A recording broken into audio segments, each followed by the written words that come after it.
Hello student, आज हम class 11th के पहले पार्ट लेखांकन की प्रस्तावना विषय पुस्तपालन एवं लेखाकर्म का अगला टॉपिक या प्रकरण लेंगे, बही खाता एवं लेखाकर्म के लक्षण। इससे पहले मैंने आपको बही खाता का अर्थ, लेखाकर्म का अर्थ और इन दोनों के बीच में अंतर भी समझा दिया था। अब इन दोनों में ज़्यादातर लक्षण एक जैसे समान ही होते हैं। पहला लक्षण है बही खाता एवं लेखाकर्म का संबंध मौद्रिक व्यवहारों से है।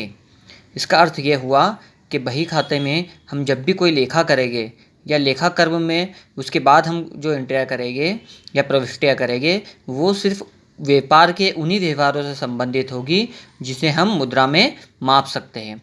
ऐसा व्यवहार जो मुद्रा में नहीं मापा जा सकता है, हम उसे बही खाते में नहीं लिखेंगे। उदाहरण के लिए, अगर व्यापार में हम किसी कर्मचारी की नियुक्ति करते हैं तो ये व्यापार से संबंधित तो है, लेकिन जब तक हम उस कर्मचारी को वेतन न दे देंगे, जब तक हम उसकी प्रविष्टि नहीं करेंगे।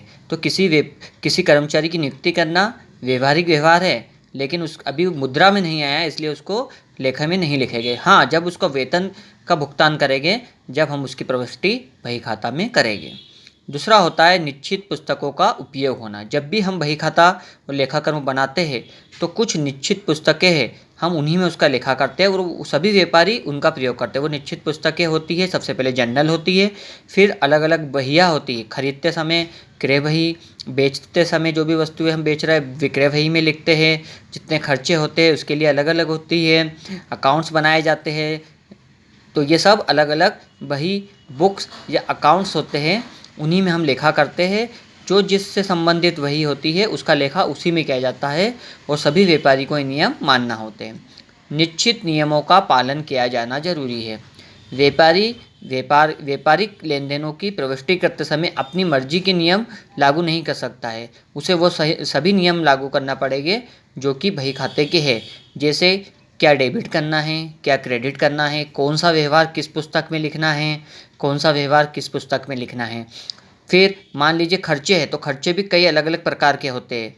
कुछ पूंजीगत खर्चे होते हैं, कुछ आयगत खर्चे होते हैं, जो कि आपको आगे बताया जाएगा। तो कौन से खर्चे पूंजीगत खर्चे होते हैं, कौन से खर्चे आयगत खर्चे होते हैं, इन सभी को ध्यान में रखते समय बही खाता बनाया जाता है। कोई भी व्यापारी इन नियमों का पालन अगर नहीं करता है तो उसके द्वारा बनाया गया बही खाता मान्य नहीं होता है और उससे जो परिणाम आना चाहिए वो भी सही नहीं होता है। इसलिए ये ज़रूरी है कि जो भी व्यापारी बही खाता बनाए वो सही नियमों का पालन करके ही उसे बनाए। पुस्तपालन कला तथा विज्ञान दोनों हैं। जैसा कि आपको पता है कि विज्ञान का मतलब होता है किसी भी विषय का व्यवस्थित ज्ञान।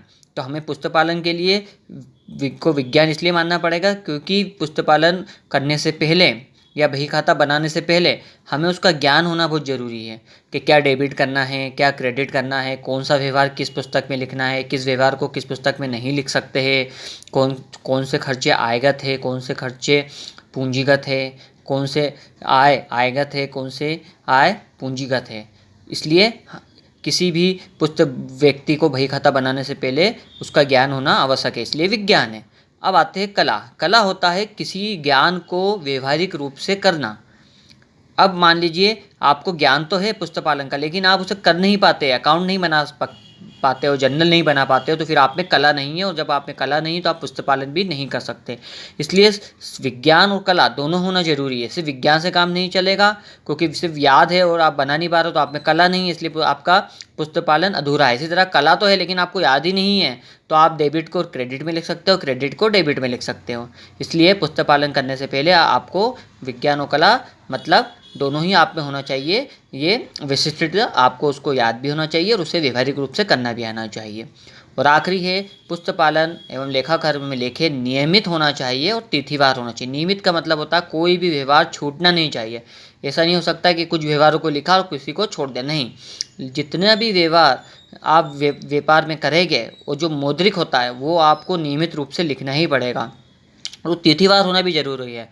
पहले जनवरी का होगा, फिर फरवरी का होगा, और जनवरी में भी पहले एक का होगा, फिर 2 का, फिर 3 का। ऐसा नहीं होगा कि 2 का करा, फिर 5 का कर दिया, फिर 3 का करा, नहीं। वो तिथिवार होगा, लाइन वाइज होगा और डेट वाइज होगा। उसका एक ऑर्डर होगा, उसी के अकॉर्डिंग वो करना होगा। तो ये बही खाता एवं लेखाकर्म के लक्षण हैं जो कि बहुत महत्वपूर्ण हैं। Thank you.